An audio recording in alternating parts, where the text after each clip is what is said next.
পৃথিবী থেকে প্রায় ৪০০ কিলোমিটার উপরে মহাকাশের নিস্তব্ধ অন্ধকারে আলোকিত হয়ে উঠেছে পবিত্র নগরী মক্কা।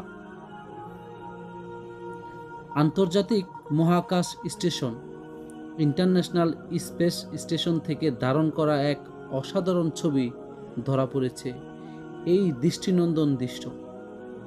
ছবিটি তুলেছেন নাসার সাবেক নভোচারী ও মহাকাশ আলোকচিত্র ডন পেটিট। তার ক্যামেরায় উঠে এসেছে রাতের মক্কা শহরের বিস্তৃত আলোকসজ্জা, যেখানে জনবসতি, সড়ক আর স্থাপনার আলো মিলে এক অনন্য দৃশ্য সৃষ্টি হয়েছে। তবে সব আলোকে ছাপিয়ে নজর কাড়ে একটি উজ্জ্বল সাদা আলোর বিন্দু, পবিত্র মসজিদ আল হারাম।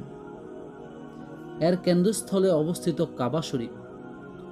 মহাকাশ থেকে স্পষ্ট ও দৃশ্যমান এই পবিত্র স্থান যেন অন্ধকারকে ভেদ করে নিজের মহিমা প্রকাশ করেছে।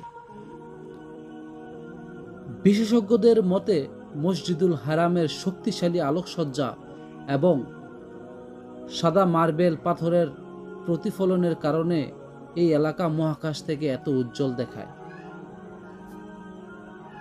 রাতের বেলায় শহরের অন্যান্য অংশ তুলনামূলক কম আলোকিত থাকায় কাবা শরীফ আরও বেশি দৃষ্টিগোচর হয়। উল্লেখ্য, প্রতি বছর বিশ্বের বিভিন্ন প্রান্ত থেকে লাখ লাখ মুসল্লি হজ ও উমরা পালনের জন্য মক্কা নগরীতে সমবেত হন।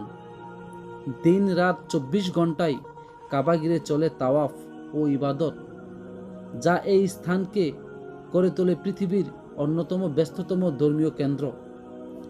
এই ছবিটি সামাজিক যোগাযোগ মাধ্যমে ছড়িয়ে পড়ার পর থেকেই ব্যাপক আলোড়ন সৃষ্টি করেছে। নেটিজনরা একে আখ্যা দিচ্ছেন মহাকাশ থেকে দৃশ্যমান ও পবিত্রতার প্রতীক। মহাকাশ থেকে পৃথিবীর এক অনন্য দৃশ্য শুধু প্রযুক্তির অগ্রগতি নয়, বরং মানবজাতির বিশ্বাস, সংস্কৃতি এক অসাধারণ প্রতিচ্ছবি তুলে ধরে। প্রায় ৪০০ কিলোমিটার উপর থেকে মহাকাশের এই সুন্দর ছবিটি কেমন লাগলো অবশ্যই জানাবেন।